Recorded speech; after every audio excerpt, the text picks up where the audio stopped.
It's time for Security Now with Steve Gibson. A great episode ahead for you. Episode 252. Could that be? Wow. Today, Steve continues his Building Computers from First Principles series, talking about the evolution of complex and reduced instruction set computers. He calls it risky business, and it's next on Security Now. Netcasts you love. From people you trust. This is Twit. Audio bandwidth for Security Now is provided by AOL Music and Spinner.com, where you can get free MP3s, exclusive interviews, and more. Video bandwidth for Security Now is provided by CacheFly at CacheFly.com. It's time for Security Now with Steve Gibson, episode 252, recorded June 10th, 2010. Risky business. Security Now is brought to you by Go to Assist Express. If you're in tech support, save time and money by supporting your clients and colleagues remotely with Go to Assist Express. For a free 30-day trial, visit gotoassist.com/security. It's time for Security Now, the show that covers everything you need to know about security. And fortunately, we got a great guy to do it, Mr. Steve Gibson. He is the guru at grc.com, Guru Research Corporation. Gibson Research Corporation. He is also the guy who discovered and coined the term spyware, wrote the first anti-spyware program, has written many free security tools, all of which are available at grc.com. And the creator of Spinrite, which is his bread and butter and the best hard drive maintenance utility out there to this date. Although, Steve, you're going to have to do something when everybody goes solid state. I don't know what you're going to do. It's true. CryptoLink, maybe. CryptoLink to the rescue. Yeah.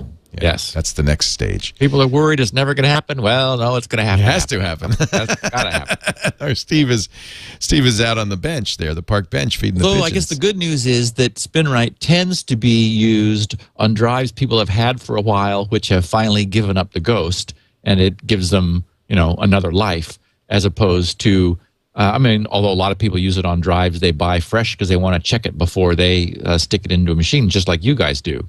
So it certainly is useful right out when your drive is coming out of the box. So it'll have it'll have a long tail on it, and but it is not the case that it helps solid state drives at all in any way, and it would be bad for them. So don't run it on SSDs. That just doesn't make any sense. What is the topic of the day today? There are a couple more things I want to finish up on our sort of fundamentals. And the title for today's show is Risky Business, where risky is RISC in capitals, being an acronym for reduced instruction set computing. I want to talk about, and this is going to be, I think, really fun, the evolution of the architectures of computing from the architecture we've described so far, sort of a basic, starting, simple, this is what instructions look like and how the computer works.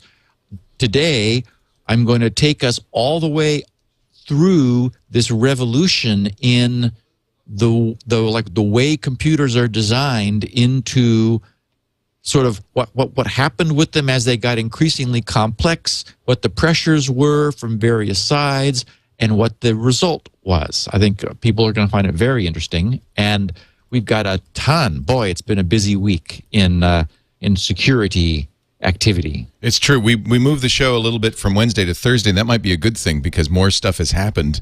Yeah. Since the show, we usually record this Wednesday at 2 p.m. Eastern, and because Paul Thurrott's schedule didn't accommodate that, you flipped with Paul. Thank you for doing that. So, and it turns out this was probably a good thing because there's even more stuff to talk about.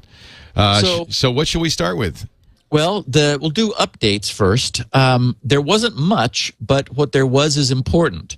The big news was that Adobe got hit with the news of a new, previously unknown, zero-day exploit, which was discovered in the wild Friday. They were informed a little after 10 a.m. Pacific time almost a week ago. And they acknowledged the problem. They posted some news on their site. I blogged about it. And so anyone who had subscribed to the steve.grc.com blog would have found out about it at that point. In fact, you and I talked about it on your Tech Guy show on Sunday because it was regarded as a very critical vulnerability. It affected Flash, so going to a site where you had Flash active could allow some malicious code to get into your computer and take over, but also Adobe Reader and Acrobat both have Flash components. That is, you're able to put Flash in a PDF, and that component was vulnerable as well. So the remediation of this, dealing with this problem, what was of great concern for people. Adobe had previously taken about 2 weeks to respond to something like this. The good news is they've cut that in half. They've said that today, as we're recording this, Thursday, June 10th, that at some point today, they will have a fix for the Flash portion of this, but not for the PDF and Acrobat portions for another 2 weeks. Not until, I think they said June 29th. So the largest exposure they're going to be dealing with. On my blog page, which is the current blog, steve.grc.com, I've got links to Adobe Labs to deal with the Flash problem. So people who had responded immediately, what I was recommending people do is jump ahead rather than waiting for Adobe to fix their version 10.0 point whatever it is, Flash, I think it's actually 0.45.2, to jump ahead to 10.1, because Adobe originally said that was not vulnerable. They believed it was not vulnerable. Now they've confirmed it's not vulnerable, and it's at release candidate 7 level. It's very stable and reliable. Lots of people are using it. So all of this week, people who had received that information from me were able to protect themselves. And I'll remind our listeners that they can use the multi-browser Mozilla plugin check. Mozilla.org/plugin check will, on any browser, check to make sure that the Flash plugin is the most recent. At this moment, it says everything's fine, because what it's saying is that your plugin is current, even though what's current is a problem. So what will happen if you do it again later today or tomorrow, Friday, after Adobe has published their update, is then your plugin check will say, oh, you no longer have the most recent one, click here to update. So that's an easy way for people to check when Adobe has released the official fix for the 10.0 version of Flash. If listeners want to do something immediately, I would say, without hesitation, go to labs.adobe.com and you can install instead the next major release, which is just about ready for release, but not quite yet, which is version 10.1, and you'll be okay. So the Firefox plugin doesn't tell you that you're insecure. It only tells you that there's an update. So this is important to understand, because I think it kind of gives you the presumption that, oh, it's checking to see if I'm insecure. It doesn't do that. It only says there's a new version if there's a new version. Correct. You need a new version, but there isn't a new version, so it won't tell you. And if it won't tell you about betas apparently either. No, and if it told you were vulnerable, well, you would then say, okay, what do I do? Now what? And it's like, well, they don't have anything for you to do because Adobe hasn't released the fix yet. Right. Now, this only handles, unfortunately, for the next 2 weeks, this only handles, no matter what you do, whether you wait for Adobe to release a fix for 10.0 or you jump ahead to 10.1, as I would recommend, this only fixes the Flash side. there's a problem with PDFs, and we know that the bad guys are probably going to recognize that only part of this has been fixed for whatever reason, and may start targeting people with PDFs.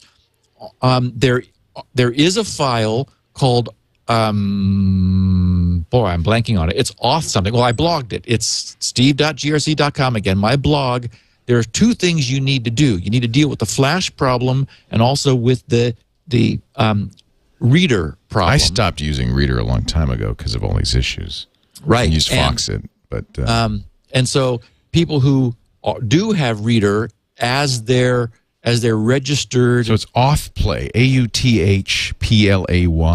DLL, right? Authplay, and so the recommendation is to find instances of that on your machine, and I provide the path where it'll be installed with Reader and or Acrobat, and just rename it to like authplay.xxx so that your system won't know it exists. It won't be. What will happen? Will it break the Reader or? Well, if you then clicked on, if your PDF opened and tried to invoke the Flash, you'd get an error saying Flash won't work, but the Reader will continue to work. Precisely. Got it. Exactly. So only a probably malicious PDF wouldn't work, and that's what you want. Right. Is for it not to work. So basically, you would be neutering the PDF's ability, the reader's ability to play Flash, which is whoever wanted a PDF to have Flash content in the first place? I feel like, okay. And apparently, you're able to disable that feature using the control panel, but it still doesn't protect you from this vulnerability. Okay. Go figure. So anyway, I guess I would recommend, given that we now know Adobe has formally said they're not going to have a fix for this problem with the PDF aspect of the vulnerability for another 2 weeks, I would be uncomfortable knowing that if I opened a PDF, it could get me. So I would follow the recommendation of renaming authplay.dll to like .xxx, and then you're going to be safe until Adobe fixes this. And when you install an update to that, it'll just put in a new authplay.dll, and your old XXX will, you could delete it at that point. I mean, you could delete it now for all anyone cares, probably. Probably safer just to rename it, though. Yeah. Okay, cool. For once, Windows Patch Tuesday is not the top of the list because it's just sort of another one. Okay, fine. We've got 10 security bulletins. 3 out of the 10 are maximum rating of critical. This eliminates 34 new known vulnerabilities in both Windows Desktop and Server OSs in Internet Explorer and Office. So we are now past the second Tuesday of June. Microsoft has released these. Of course, the advice to everyone is update yourself sooner rather than later. And you probably have to reboot your system, so choose a comfortable time to do that. And I did note, although I don't think this is a big problem, just because it doesn't represent a large attack surface, Adobe Photoshop, once again Adobe, both CS, CS2, CS3, and CS4 have a known critical vulnerability in them, such that if you opened an image in Adobe Photoshop that had been maliciously crafted, you would be in trouble. Like I said, well, okay, that doesn't seem like a huge problem, but I just wanted to let everyone who does have those versions of Photoshop to go check now. Updates are available, so just ask Photoshop to check for updates for itself, and if there is one, that's what you want. Should I take a break here?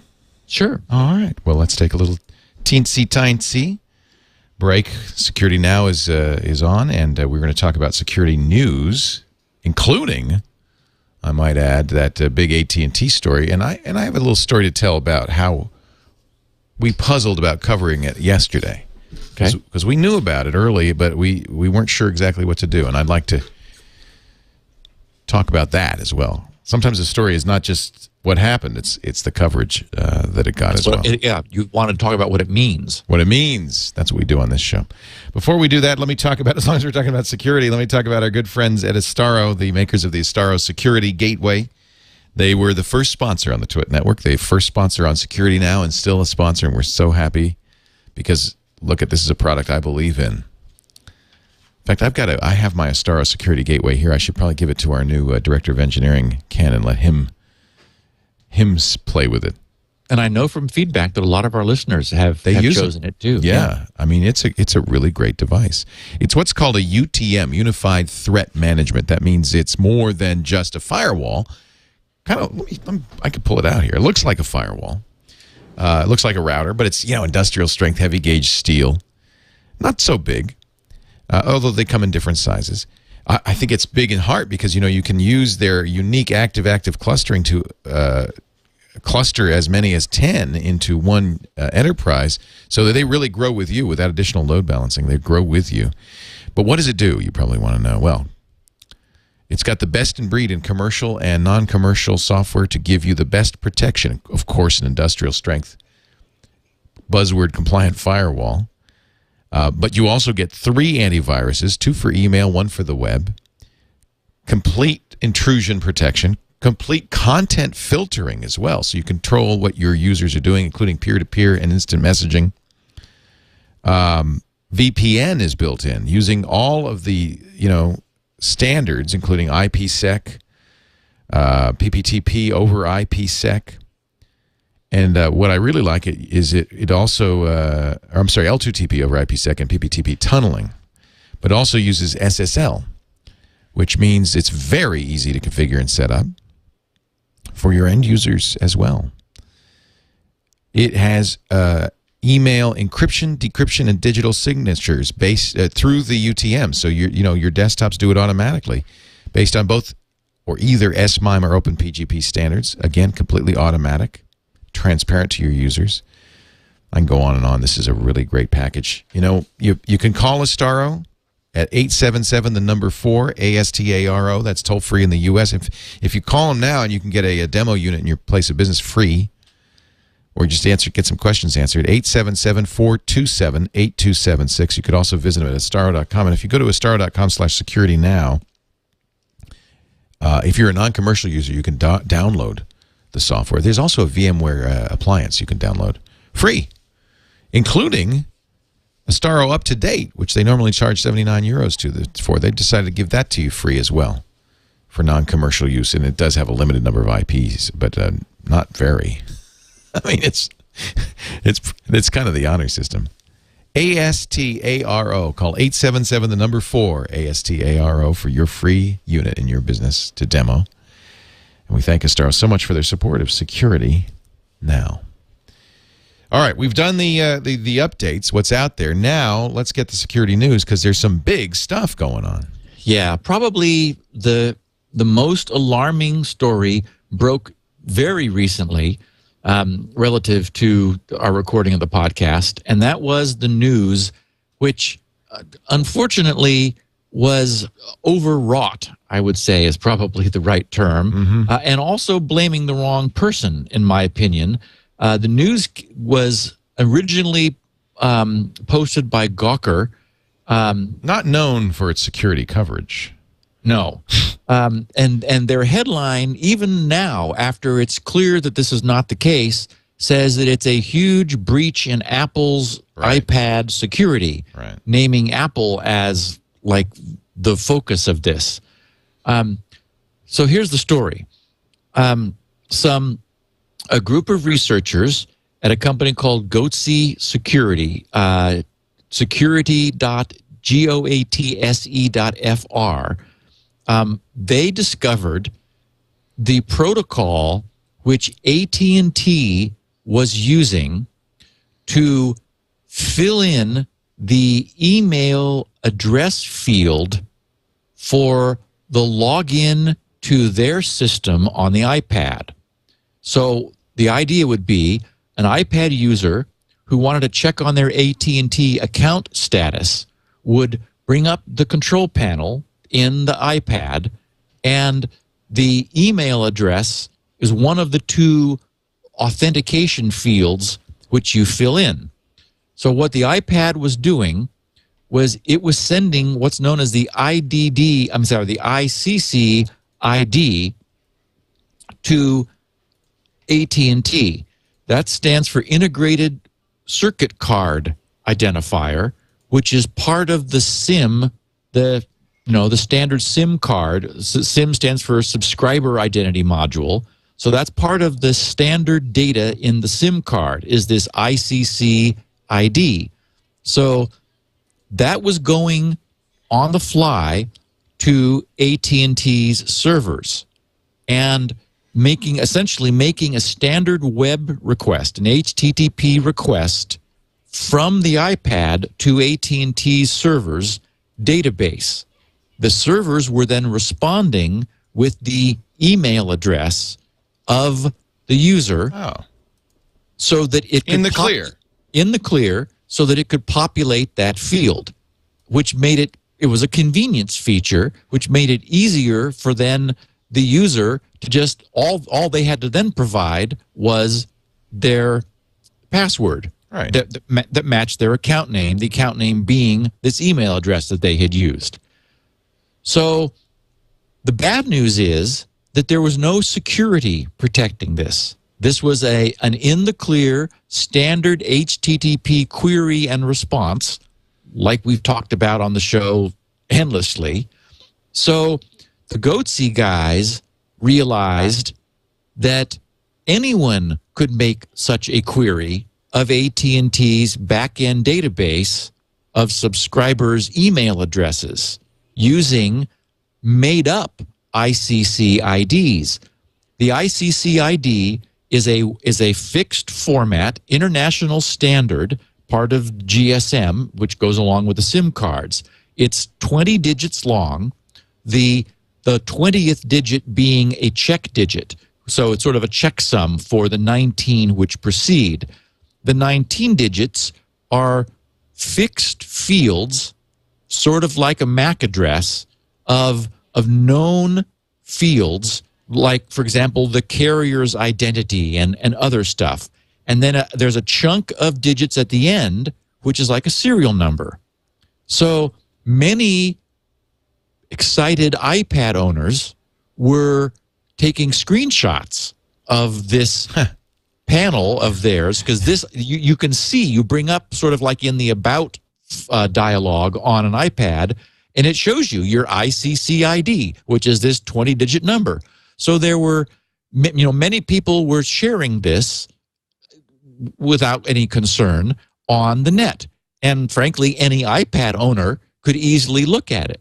So what the hackers did cleverly was they reverse engineered the protocol, which was trivial because you only had to, in the user agent field, you had to pretend to be an iPad. So you use the iPad's user agent to make it look like an iPad was making the query to AT&T's servers. And then they just set up a PHP script to try all possible ICC IDs within the range that were known to be iPads, because they're sequential, unfortunately.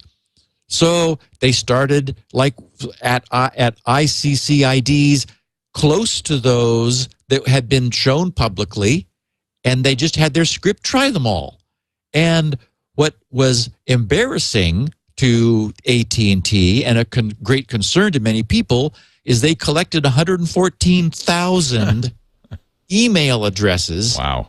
Like many, like .gov and army.mil and apparently, A-list celebrities and all kinds of government officials who were, when you see their email address, you know who it is. Right. Because, like Rahm Emanuel, chief of staff. In the White House, exactly. White House, yeah. And so the news that broke was that this was of course, unfortunately, Apple was dragged into this because they made the iPad, although this was entirely AT&T's fumbling of not protecting the email addresses of their 3G customers better. It would have been certainly possible. I mean, I would argue, unfortunately, that it's probably not ultimately protectable, because, as we know, if the iPad could generate a query, then it's possible, no matter what, to reverse the iPad's generation of the query and pretend to be an iPad.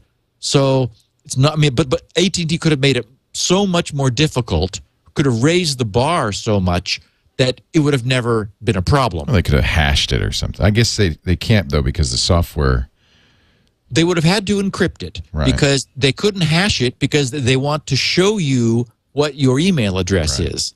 So they would have had to have done reversible encryption in order... So it would have had, that capability would have had to been built into the software. Precisely. And if the software were reverse engineered, somebody could, issue their own. They could just, arranged to like change the RISCy ID and have the iPad do it. So the bar couldn't have been raised all the way up, but it could have been so much higher that, well, I'm sure that these guys were doing some packet sniffing and they saw the data in the clear. Right. And as they said, hey, wait a minute. But if instead it had just been scrambled, they would have never occurred to them what was going on. So yes, AT&T blundered by not protecting this data more strongly. And, now, what did they get, though? They only got an email address.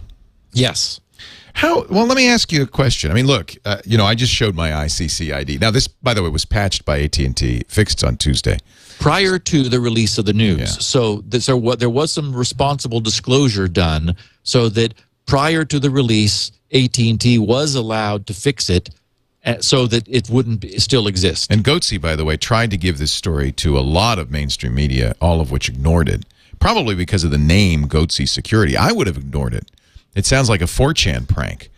But how bad is it really if they got... I mean, I showed my RISCy ID. Even if that hack still was out there, people would then have my email address, which is available publicly in many, many places.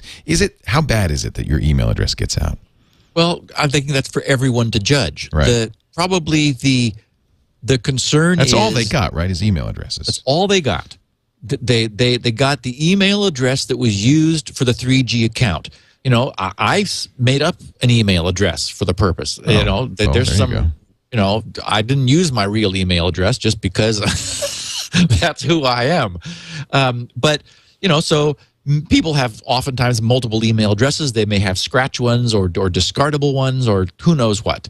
So the concern is, yes, I mean, I guess I would say it's controversial. You could decide it's a big thing. You could decide it's not a big thing. But you're right, Leo. All they got was a large database of early adopters of iPads' email addresses. Would have been better if they had not gotten that? Absolutely. And maybe some embarrassment from the people with the email addresses that they were using their business corporate government address. I would hope Rahm Emanuel wasn't using his super secret White House address for registering his iPad. I mean, that would be kind of dumb. Yeah. Well, unfortunately, we know that dumb stuff happens all the time, which actually gives us plenty to talk about on the show. And you know what? I won't belabor it, but we were trying to decide. The story broke while Tom was doing TNT, our new daily news show that he does at 2:30 Pacific, 5:30 Eastern every day on Monday through Friday on Twit Live. And Tom and Becky Worley were in here, and Dane came in with he saw it and said, they might want to know this. And we were afterwards debating how to cover it. And I think what Tom did was good, which was he said, this is just coming across. We'll look into it more. Certainly, it's not as sensationalistic as, and I think Gawker's probably not well prepared to break a story like this, frankly. So we opted not to cover it as a big breaking story, and now I'm glad we didn't. I mean, that's kind of the issue, is how do you cover something like that? Yes, and it does take some time to process this. I missed a call from Reuters yesterday evening. They were trying to get a hold of me for exactly that purpose, to help them understand if this was a big deal or not. Yeah. And I would have said to them, here's what it is. I can't make that judgment. That's a value judgment. But I can tell you the facts. Right. The facts are, due to a mistake on AT&T's part, a big block of email addresses were sucked out of AT&T's database. They should not have allowed that to happen. The individuals who subscribed can change their email addresses. They can be more the wiser now. I mean, there's enough spam in the world. I would imagine lots of people have these people's email addresses already. Right. So one more person does. Yeah. Good. Well, there's the story, and that's why we do this show, so you can get intelligent, a clear explanation of what really happened. So the never-ending tale of Google's Wi-Fi inadvertent plain text capturing. Yeah. Which is another case of where others have been fairly sensationalistic, and I think you've been very level-headed. Well, yes. Okay. So this is the story that refuses to die, although certainly Google wishes that it would. Canada has now joined the fray, adding themselves to Germany, Italy, France, and, of course, the U.S. FTC, who we talked about last week, investigating, unquote, this. What happened was, the news of the week is that Google hired an independent third party to analyze what they did, what happened. And the third party produced a report. I don't remember how many pages now, like 20-page report, which analyzes the source code that Google used as part of this. And this is another one of these classic controversies where if you want to read it as bad, you can, and if you want to read it as not so bad, you can read it that way too, because the source code contains a bunch of defaults for the way the Wi-Fi sniffing will work, such that it can be configured not to save encrypted data. And the sniffing software defaults to not saving the packet payload, the contents of the Wi-Fi frames, as they're called, because really the only thing that Google cared about, I've always asserted, was the header information, which contained the SSID and the MAC address. That's the information that was valuable. And it seems entirely reasonable that they use sort of generic software to obtain that. And unfortunately, this generic software had a default so that it would save the payload of the packets when it was not encrypted. And so in this report, they show the bit in the packet which identifies whether the payload of the packet is encrypted or not, and that in the case that encryption is in use, the payload is not saved. So what's a bit surprising, and people who think Google did wrong on purpose, they could say, aha, Google wasn't saving everything. They were only saving the things that they could read.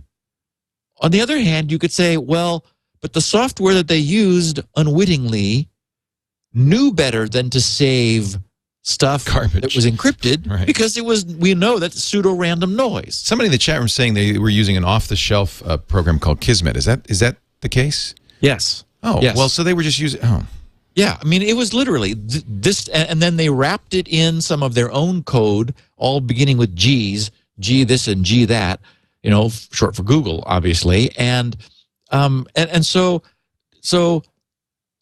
maybe we weren't using any of this would have been stronger if they'd been saving everything. Everybody wishes they'd been saving nothing. What they were saving was the stuff they could read. But I don't think not because they wanted to read it. Precisely.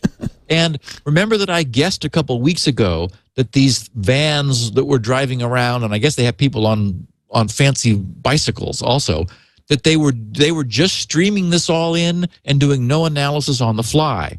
Turns out that is the case. I was assuming that they were just out roaming around, sucking all this in, adding the moment-to-moment signal strength, which actually is part of what Kismet records, and the GPS metadata, so they would know where they were when they recorded this, and just stuffing it all on hard drives to then be analyzed at leisure offline outside of the vehicle that was doing this roaming, which is exactly the way the system worked. So, that's the story. To me, this provides additional detail, but what I'm seeing is that people are jumping on this saying, oh, look, this report further incriminates Google. And I don't read it that way. But again, I could, it's understandable how somebody who's really determined to do so, could. Yeah. Now, I noticed in other news, the California Ninth Circuit Court of Appeals just upheld a ruling by a lower court and this is an entirely unrelated case, but it relates to this issue, denying damages in a class action suit brought by some random guy on behalf of a bunch of other, presumably damaged people whose Social Security number was contained in a laptop that was lost. I think it was, I can't think of the retailer now. It's a clothing retailer, short name. Anyway, it was a clothing retailer who Kohl's, Kroger, Macy's. They're all short. Gap, I think it Gap. was. That's even shorter. Yep, I think it was Gap. And so somehow his personally identifiable information, they, in responsible disclosure, let him know that a subcontractor of theirs, like Venture or somebody, had this laptop and it got lost. So he's upset and sues because he's annoyed. And so what the lower court ruling asserted through a careful reading of California Constitution was that actual concrete damages, proven damages, must have resulted, and that simply being annoyed is insufficient. Thank you. Yes. You can't sue for being annoyed. Right. Right. And so here again, this, of course, bears on the Google issue, because there are now several class action suits that have been filed against Google because people are annoyed. And it's like, well, okay, I don't know who's going to, only the attorneys make money on this. So to me, this is a non-issue. But, the good news is maybe the word will get out that, this is not any way to cash in on a mistake. Right. I believe an honest mistake that Google made. Certainly, they would do it differently if they could. And my last little bit of security news is just an update. Windows 7 Service Pack 1 is due out around the end of July. So a little less than 2 months from now, anyone installing new versions of Windows 7 won't have to go through the laborious process of installing all bazillion security updates which have accumulated since the release of 7. You'll be able to install the Service Pack 1 and catch up to be current at that point. Excellent. And end of July. In errata, I just wanted to mention a couple things. Several of our listeners wrote in, Leo, to tell us what router meant. I know what router means. I know. And I didn't realize that it has only, in Australia. It has, in Australia, apparently, maybe it means horn dog. I'm not sure. Exactly. Routing is like rutting. In the States, we use the word rutting in the same exact context. Not to make this show not safe for work, but that's what's going on. So in Australia, they pronounce it router. In Britain, where the connotation doesn't exist, they pronounce it router. Okay, I don't care. You call it whatever you want. I don't. Well, we're gonna router. We've agreed. We've agreed. Router is what it is. We have a term here. Firmly lodged in California. Yeah. I do want to mention for all of the people who own Kindles, not to feel badly, I prefer it over the iPad to reading. It's just that was one of the questions. You know, the jury was out. Now, is it because of the screen for you? It's everything. It's the screen. It's the weight.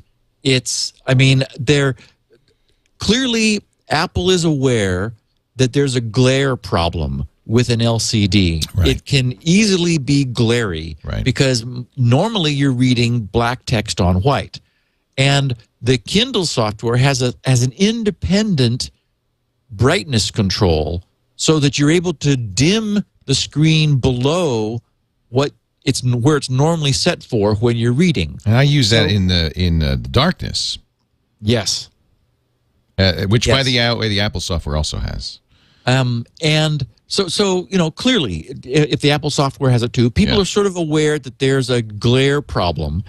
When I used to be reading on my Palm pilots, or my Palm after the time they were pilots, I was reading white text on a black background that was much more pleasant for me to read. So I actually do find that a reflective screen is easier on my eyes. That is the original, e-ink Kindle screen. Somehow it's taken the photons that are available in the environment and bouncing them off the screen rather than emitting any of its own. And also the size, the weight, I can't really say the battery life because it's just not an issue on the iPad. The battery life is long enough thanks to the ARM-based processor, which we'll be talking about by the end of this episode, how and why it lasts so long and gets such good battery life. So I just wanted to mention that. In fact, it's Where Wizards Stay Up Late, the book you recommended last week. Oh, I got good. it. How do you like it? I've begun reading it. It's fun. I don't think it has a huge audience. That is, that's so why much. It didn't sell that well. Yes, I wouldn't expect it would. Yeah. I'm enjoying it because I like the history of all this and I lived through it. And so it's like, oh, now I know exactly where the word packet came from, which I didn't know before. Right. But it's like, okay, I'll just tell everybody where it came from when we discuss it here in a couple of weeks, and they don't have to read the book to find out. So, but I'm enjoying it. But I was noticing some discomfort on the iPad. It was just maybe, one of the thing is there's just so much text there. Maybe I've gotten used to more bite-sized pages, sort of like what the Kindle provides. I feel like this huge page of text on the iPad, like the screen's too big. And so, in fact, I went all the way and installed the Amazon Kindle Reader on my iPod Touch and tried reading some more of it Sunday. And I decided, okay, that's too small. So, the Kindle sort of seems to be just right for me. So I'm not unhappy that I have it. I wonder if people who see, I read mostly in bed, so I like a device that is backlit because I don't have to turn on a light. It doesn't bother Jennifer, right. And so and I dim it because it will hurt my eyes. But when it's dimmed, in fact, the Kindle has a sepia color that I like a lot. I find it easy to use, legible. And the truth is, I don't hold the Kindle or the iPad in the air. In both cases, they're resting on something because I'm not going to. Probably maybe your stomach. My stomach or a pillow. Sometimes I read sideways. Yeah. And even the Kindle, it's not the weight of the Kindle. It's your arms. It's the weight of your arms. It's a pain in the butt. So if you were, on the other hand, reading anywhere where there was bright light, outside particularly, the Kindle would be a clear choice. So I think depending on, but it's interesting. My wife prefers the Kindle. My mom has now an iPad and a Kindle. She prefers the Kindle. So I think it is probably a little easier on the eyes. For the occasional reading that I do and programming manuals, things like that, I actually like the iPad and use it. I gave up my Kindle. My wife has it now. And I have to say, the fact that that synchronization that works so well. It's nice. And I guess Apple announced that they would have cross iBook synchronization too. So that's really wonderful. I mean, you can grab the device of that's best for your current situation. Exactly. And I mean, not everybody's going to have both, but if if you can afford to have both, it is nice to have that capability. And I do in fact do that all the time. Yeah. So and that's because it's also on the iPhone, and so I can. And the new iPhone with that screen might be I have to see it, but might be a very good reading device. I'll be very curious if it's a good reading device. I'm very interested in the screen too. I did note that a physicist took issue with what Steve claimed, the so-called retina display. Right. I'll fill in our listeners a little bit. I mean, I'm very screen-oriented. I hail from the light pen on the Apple II, which is one of the products that I designed in a previous life. I'm extremely resolution sensitive. I mean, I think the more is better. And so whereas the current generation iPhone and iPod Touch are 480 by 360 resolution. Yes, or is it 320? 320, 480 by 320. The next generation iPhone doubles the resolution in each direction, so you have 4 times the number of pixels total. It's 960 by 640, and Steve Jobs was claiming that at about 12 inches away, that the resulting 326 pixels per inch was below the eye's ability to resolve pixels. Turns out that's not the case. It's the way to think of it, the retina's resolution is 50 hertz per degree, and that is 50 cycles per degree. And so if you calculate what that means at 12 inches, that actually means about 477 pixels per inch is the retina's ability to resolve, which is not to take anything away from Steve and his retina display and certainly the spectacular resolution of the screen. But, the person who did the analysis said, let's try to keep people honest. Yeah. Yeah. It was actually the one I saw was by the guy who heads DisplayMate, which is a company that makes software for calibrating monitors and has been in this business for years and years and years. So maybe this physicist said the same thing. Now, if you hold it at arm's length, you can't resolve pixels, but the point is nobody's holding it at arm's length. Exactly. My issue is when you get dot densities that high, sometimes I find it, as an older guy, harder to read because the icons and text get smaller. Yeah, they're clearer, but they're too small for me to read. So I'm reserving judgment till I hold one of these and use it for a while. Yes, one of the problems is that and this is something that I do trust Apple to do, and I see other companies get it wrong. And that is, for example, when I talked earlier about reading books with the screen inverted on my palm, when I was looking at white text on a black background, it was very often the case that it would kind of get pinched. That is, it was a serif font unless I manually overrode the font, which is what I ended up having to do in order to get a stronger non-serif font to have it look right when it was inverted. So things like the way pixels will bloom a little bit, if you invert them, then what was blooming before becomes pinched, and it just doesn't look right. But again, that's the kind of detail that Apple really does, is good at taking care of. So Right. I have a feeling they'll do the right thing. Be interesting to see. Yeah.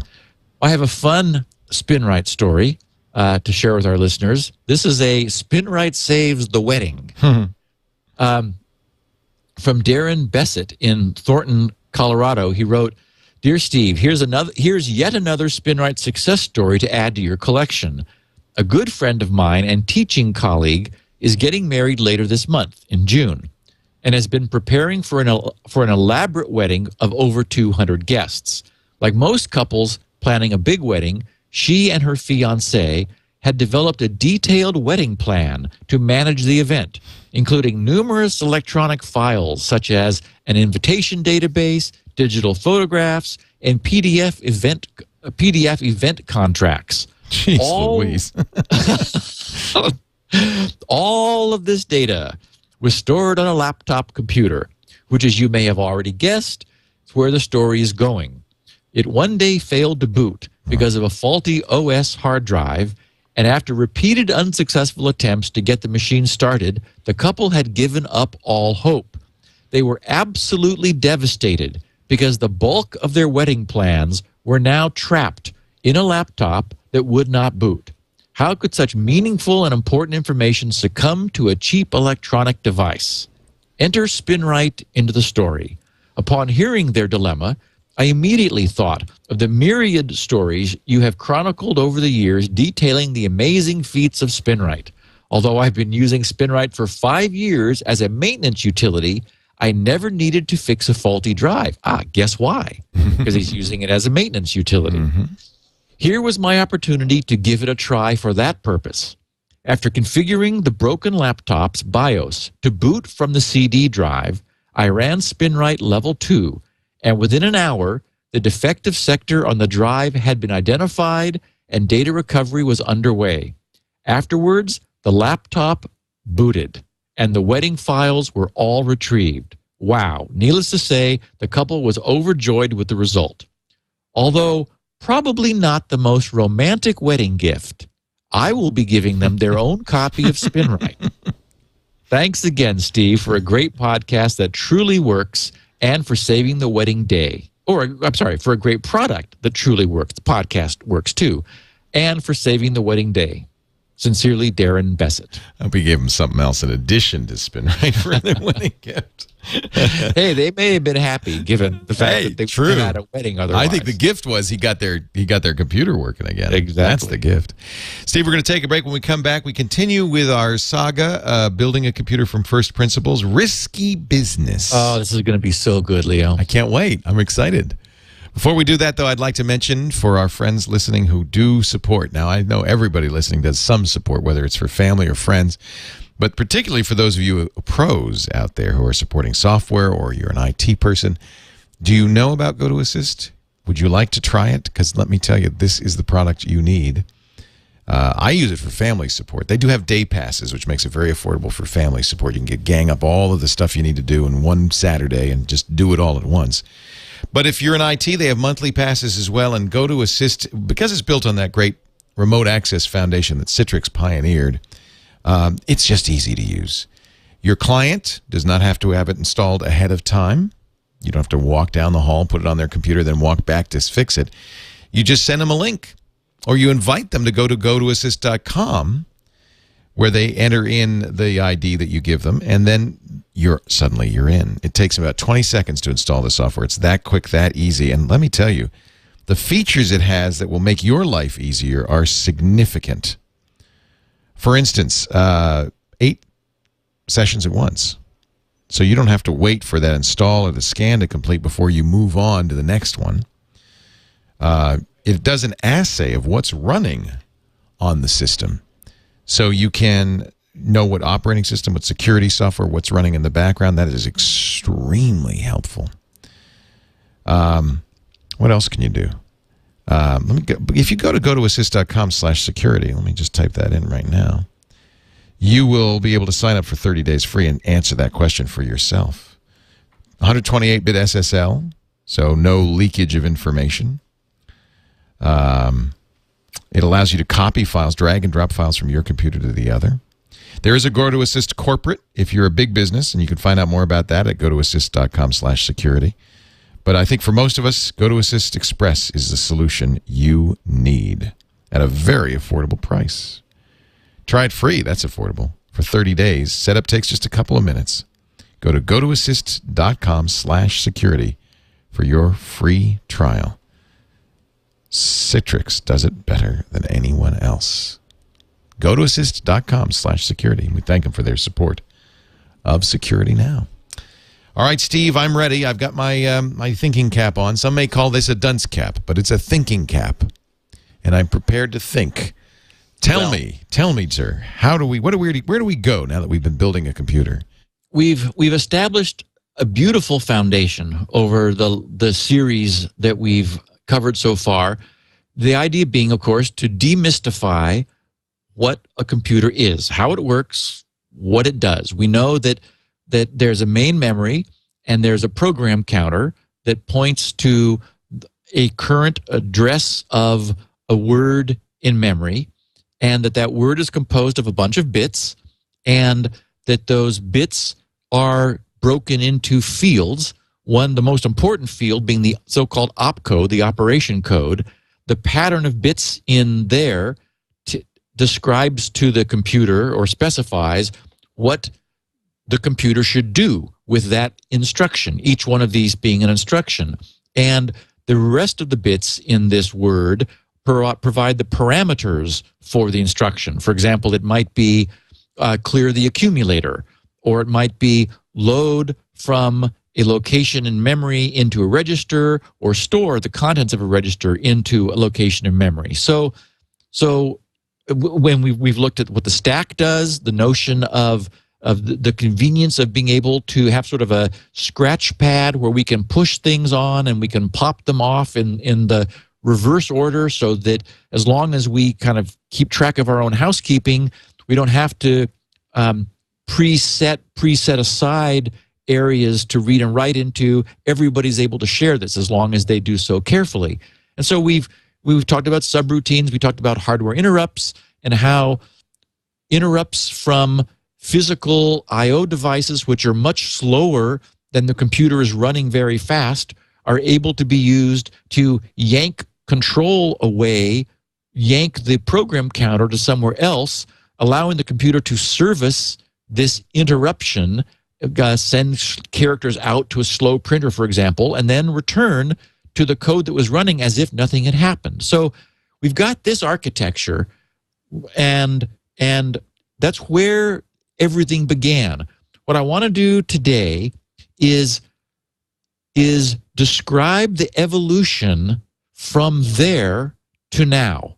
That is, what happened after this, and what were the pressures that were on the industry and on the engineers and on the companies that evolved this from that very clear and sort of basic beginning to present day machines. So one of the things that happened as hardware became less expensive and programmers were complaining to the engineering team that, you know, like, hey, it'd be nice to have some more registers here. We've got the accumulator, but we're having to use it sort of as a scratch pad for main memory. We can't really hold much of what's going on in the accumulator. So they say we need some more, we need, you know, more registers, more accumulators. And so the engineers said, okay, well, that means we're going to have to make the word longer, because we're going to need some more bits in the instruction to specify which register you want to load and store and add and so forth. And so the engineers said, yeah, okay, fine. Do whatever you, or the programmer said, that'll be fine. So words got longer. And then some of the engineering guys said, well, you know, a simple instruction like clear a register, that doesn't have a memory address. That doesn't need a memory address. So that one could be shorter. And how about, you know, the engineer said to the programmers, what about if like you could add 2 regions of memory and store it in a third? And the programmer said, oh, you mean like with one instruction? And the engineering guy said, yeah, why not? And then the programmer said, well, that would be fantastic.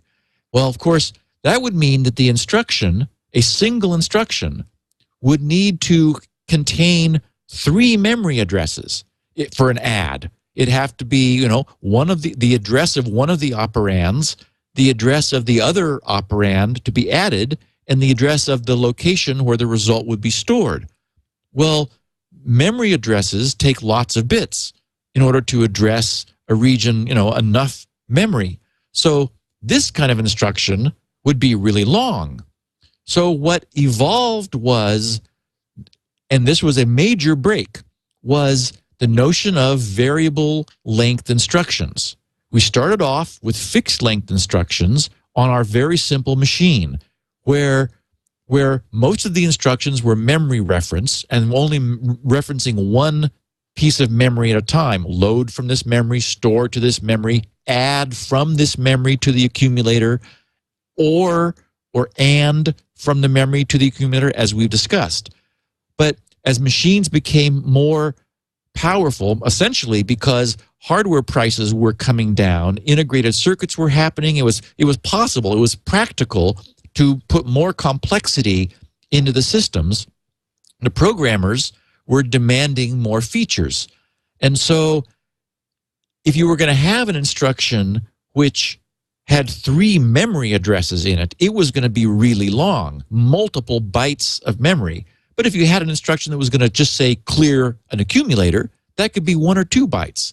So we broke from this notion of fixed length instructions into variable length instructions. And at that point, all bets were off, because now we could make our computers very complex. They could have, for example, you could have an instruction that was a prefix byte that said, you know, that opcode we had, well, here's a whole nother set of opcodes. So now we weren't limited to, 8 or 9 or 12 opcodes. We could have hundreds. It was practical to have many more possible operations. So the engineer said, okay, well, what are we going to do with all this power? And the programmers said, well, since you're asking, there's some other instructions we'd like to have. Like, how about we do a lot of things with linked lists?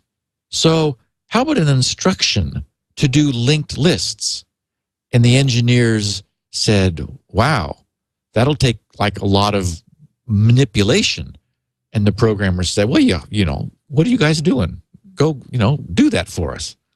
And so the engineers said, okay, write that down, Harvey. That's we're going to go implement that. And then they said to the programmers, what else do you want? And they said, well, we do a lot of subroutine calling, and we know that when we call a subroutine, we need to save all their registers. But it's tedious to have to push this register and push that one and then push the next one and push the one after that. And then before we exit, to pop them in reverse sequence. How about an instruction for calling subroutines where we had bits in the instruction which specified which of the registers to preserve in the subroutine call? And the engineer said, oh, we like that. That's cool. Write that one down. So the programmers got very creative with the stuff they wanted. But then the engineers who left that, imaginary meeting went back to their own area and said, okay, now we're in trouble. How in the world are we going to arrange to implement instructions this complicated? I mean, these things had sort of gotten out of control. And remember that the very simple fixed length instruction computers were, for example, in the case of a PDP-8, they were contained on just 3 8x10 circuit boards that weren't very dense, that just had simple and OR gates on them, because everything happened in a single cycle.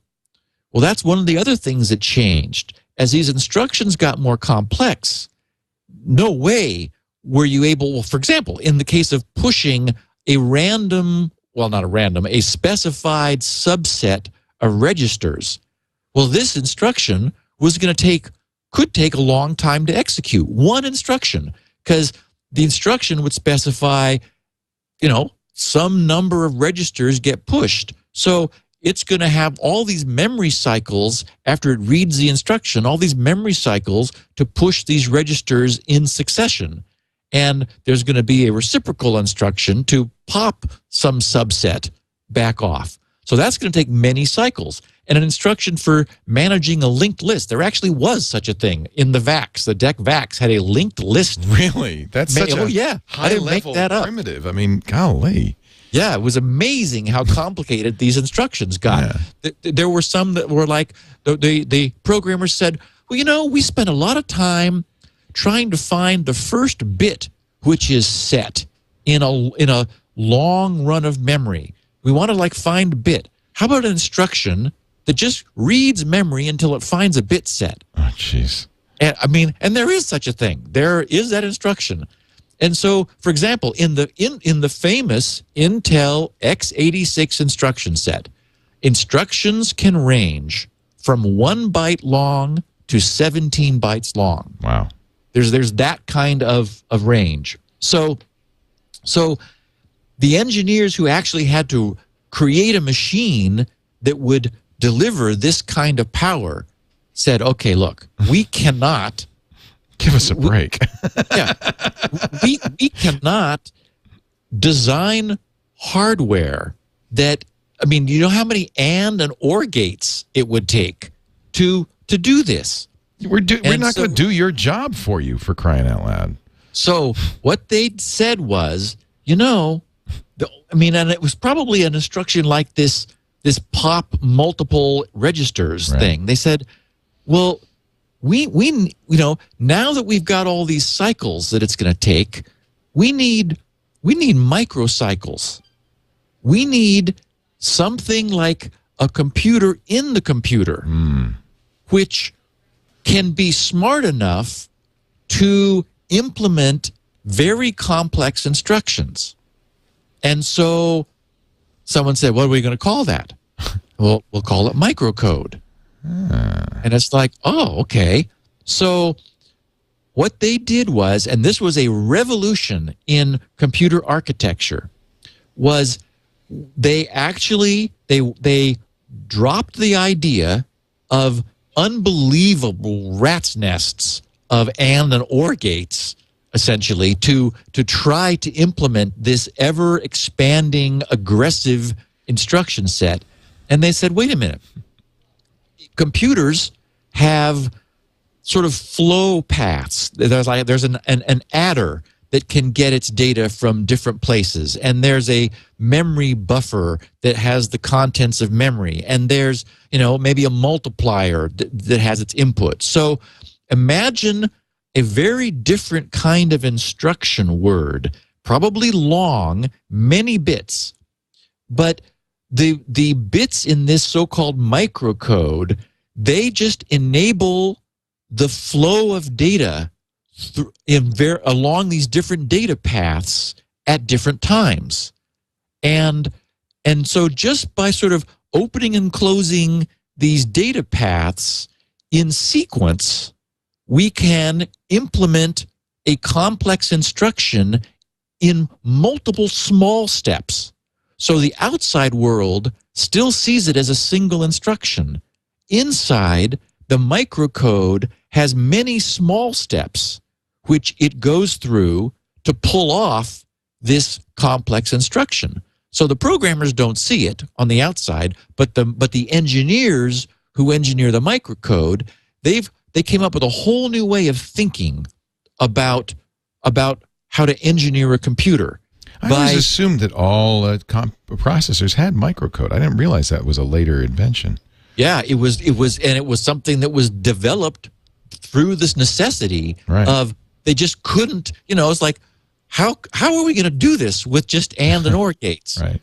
And so the idea was that you'd have the so-called micro store was very fast because it had to run in like much faster than main memory. Main memory was chunking along, just reading instructions, but the microcode had to run many times faster in order to essentially to have all those little microcycles fit within one major instruction cycle in order to get the job done. And that also meant that the instructions no longer all took the same amount of time. As we said, some more complex instructions would take more time. But that allowed this flexibility of instruction length. For example, the microcode, if you were doing a fancy operation like adding two words both in main memory and storing them to a third, that was no problem. Now, you just, that instruction had many more microcode steps in it in order to get the job done. And so this really changed the way the system was working, the internal design of the computers. And so what that also, of course, did was create a renaissance in complexity, because when the programmers heard that now there was like a computer in the computer, then they went hog wild with instructions they wanted. Because it was like, I mean, it's very much like, we all have heard the slogan Apple has, there's an app for that. Right. There's a microcode for that. There's an instruction for that. There's an instruction for that.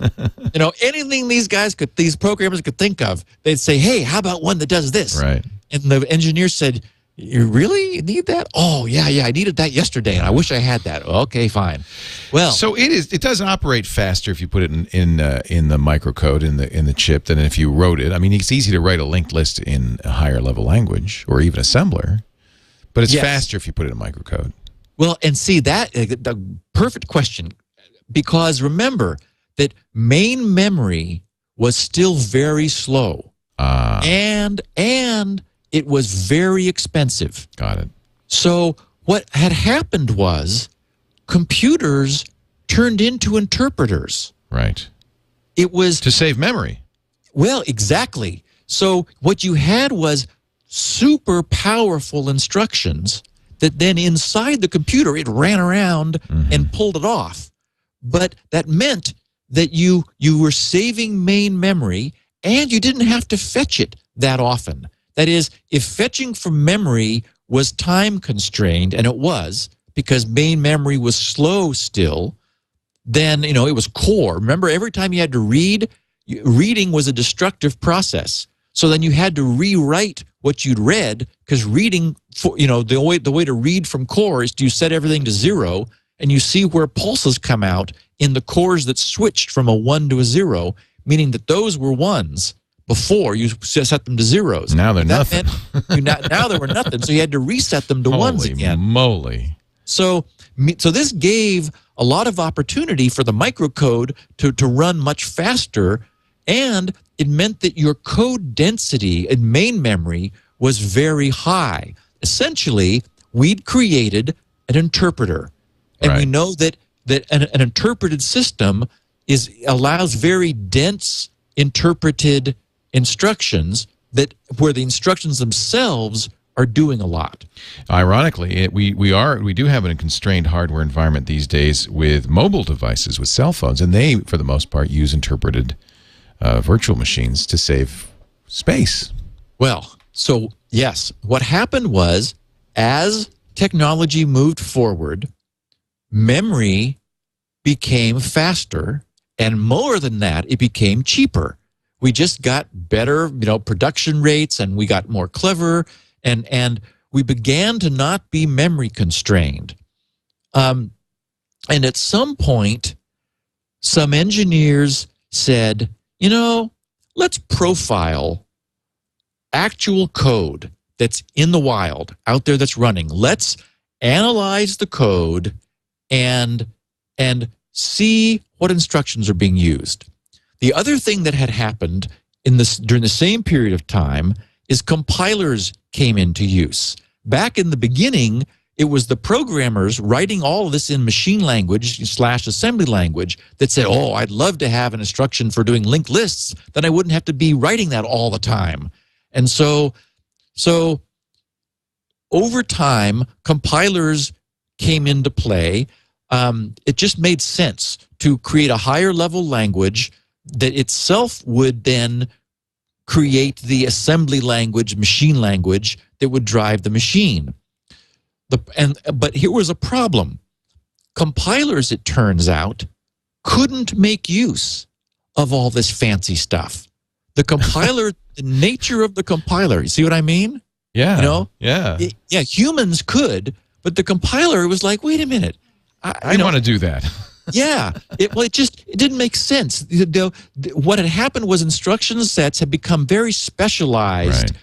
And individual. So it's great for assemblers, for people who write, like you, who write machine language, but not for a automated system. Not for a mechanized code generator that would sort of always be using the least common denominator. And so, well, that's a good point too, since not every chip would have that capability. Right. So So when the computer architects of the past profiled the actual instructions that were being used, they discovered the familiar 90-10 rule. 10% of the instructions were used 90% of the time. Right.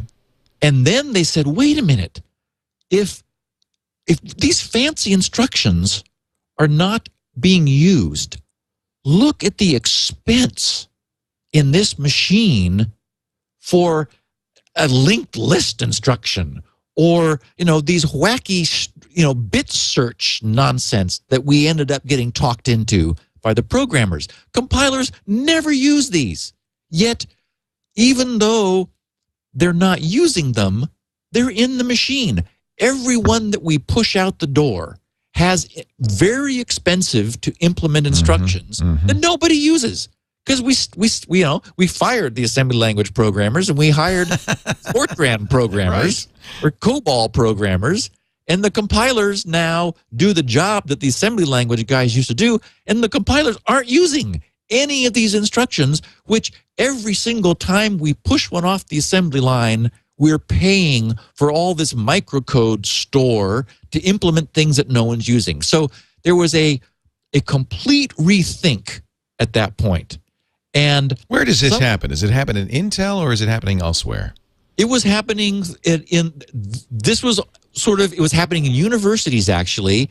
The Spark came from Stanford and Sun, or Sun later, and the MIPS RISC machine was at Berkeley, and the ARM from Acorn was in the UK. And so that's where this notion, they said, hey, let's reduce the instruction set complexity. And someone said, ooh, RISC, RISC, reduced instruction set complexity. Or reduce instruction set count, it's sometimes known as. The idea was that they realized they'd sort of gotten way off track with these incredibly expensive instruction sets, because they said, wait a minute, let's hold on. Let's instead kind of go back to where we were. That is, let's have very simple instructions, which now that main memory was fast, had caught up in terms of the speed we needed, and it got cheap. The other thing is that memory costs dropped through the floor. So you no longer had to have an entire operating system and 20 shared time-sharing partitions all fitting somehow into 64K, which actually was done once. No, now we had, at this point, megabytes of memory easily, so code didn't have to be as dense. And essentially there was this wave of simplification that said, wait a minute, let's go back to, the other thing is that, remember, we went we had variable length instructions. Well, the only way you could handle a variable length instruction was in microcode. Having, microcode that knew that, oh, look, this particular opcode requires these different parameters, so we got to go fetch those now. And that means this instruction has more bytes after the opcode of parameters for the opcode. Well, all that was thrown out the window. They went back to a radically simplified architecture. One of the most popular is called a load store architecture, which is now currently today the most popular of architectures. The idea being that you have exactly one instruction for loading something from memory. You have exactly one instruction for storing something into memory. And all the other instructions deal with a much richer set of registers. Maybe 32 is the number that most of these architectures have now. So you've got 32 registers, and you can do things like add register 1 to register 2 and store it in register 3. You cannot add register 1 to the contents of memory. That just the other thing that, again, in a code analysis, what was seen was that wasn't being done that often. So they said, okay, let's try a whole different approach. Instead of like having all instructions able to add and subtract and multiply and do things with main memory, let's have a load instruction and a store instruction, and then everything else, our jumps and our branches and our math and logical things, those only work with the contents of what's in the registers.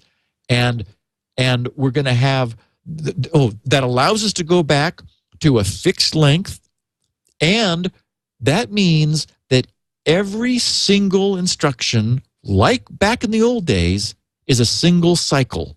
That is one cycle. So now that main memory can catch up, or if not, then, caching had come into vogue. So then there was this notion of, they noted that programs tend to sort of stay in the area where they're executing a lot. And so the concept of caching came in order to provide a RISC processor that was able to ask for an instruction every single cycle, because it was able to execute an instruction in a single cycle. It was able to, the cache would feed the instructions at that rate. And so the idea was lots of little simple instructions executed very fast, and then other things could be done. Like if you knew that the instructions were all the same length, you could fetch a block of them ahead of time and bring them into the cache so that they were ready in case the processor wanted them. So that's there's a little bit of like coming back where we came from, but with a much more mature understanding of how to get the most bang for the buck. And the major thing that happened is that this rethink of architecture allowed for a dramatic simplification. Now, Intel was, and even to this day, is stuck with this insane instruction set, which I have to know by heart. Yeah. And the x86, they wanted to get out of it. They wanted to stop. Yes, the x86, with its variable byte length between 1 and 16 bytes, they're stuck. The problem is, the reason they're stuck is backward compatibility. It matters too much. I mean, they've always wanted to like break free, but how can they ever do an incompatible chip?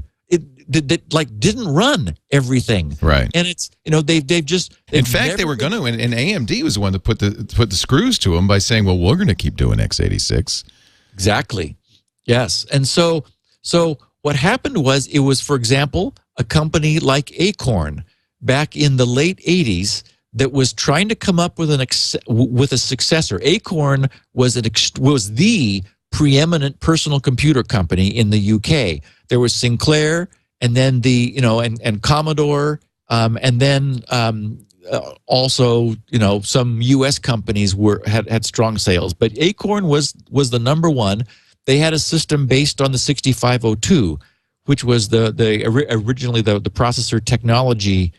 I'm sure that was the company, although processor technology was a different company also. Yeah, there was. Oh man, it's funny how blurred it all gets together. 6502 was in the Apple II and the Atari. I remember. Oh yeah, exactly. A crappy chip, by the way, the worst instruction set. Oy. Oh, careful there. I like the 68,000 instruction set, the Motorola instruction set. That was a very clean. That was a whole different generation. That it's really not fair. It was. You're right. Oh no, I know. But even the Z80, I think, was a little bit cleaner than the 6502. Well, that too was a different generation. What the 6502 was incredibly inexpensive. Right. And it had a beautifully designed MOS technology. MOS technology. Thank you. Thank the chat. It had MOS being metal oxide semiconductor, of course.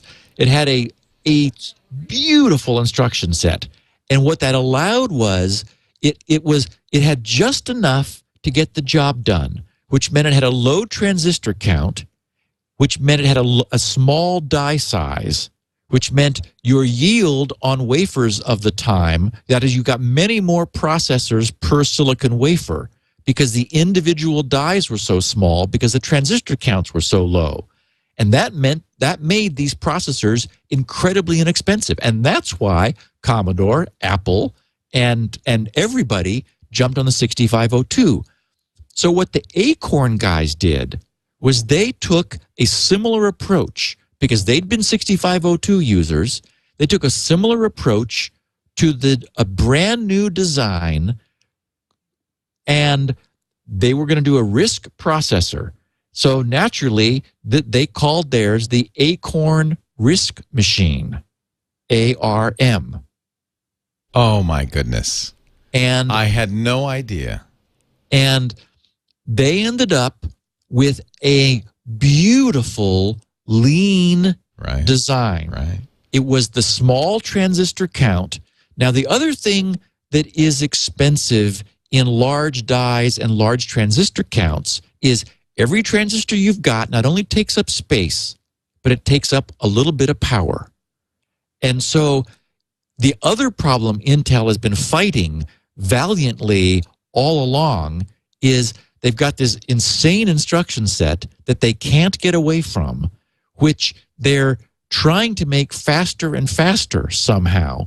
The problem is they are just dogged by power consumption because this complex instruction set requires a huge amount of power, I mean, like disproportionately so, just to feed the latent complexity in the instruction set takes its toll. Whereas the ARM, the Acorn RISC machine chip, because they had the idea, I mean, they came a little bit after the SPARC and the MIPS, so they were able to learn from those designs, but they also came from a 6502 era of understanding low complexity. And interestingly, they were a small company with a small design team, and they didn't have fancy tools. So they also had no choice but to do a simple, small RISC machine.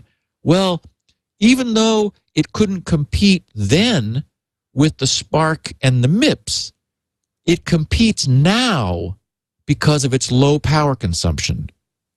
And what happened was in the evolution of Acorn, they ended up renaming themselves Advanced RISC Machines Limited, again, ARM, and they're a licensing company that licenses the intellectual property of the ARM RISC core and allows other people. They don't produce them themselves.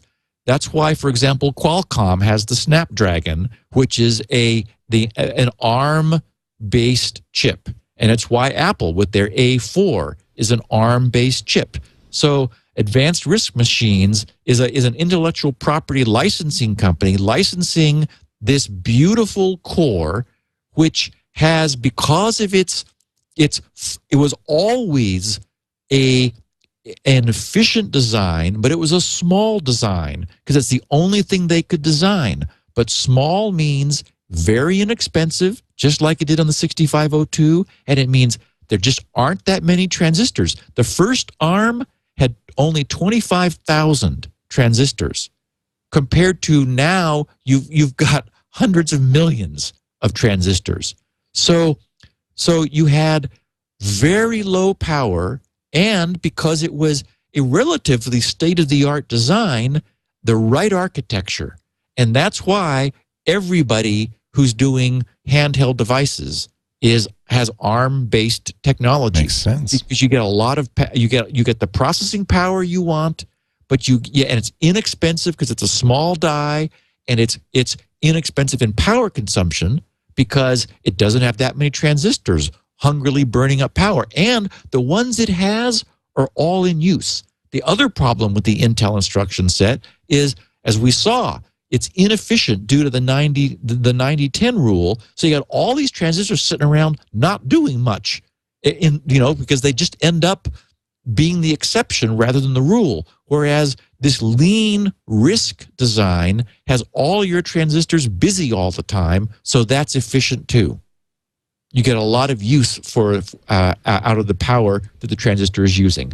And that's the story of RISC I love processors. it. And very timely, because, of course, here we are sitting looking at RISC processors all the time now in our phones, in our iPad, and all these small devices.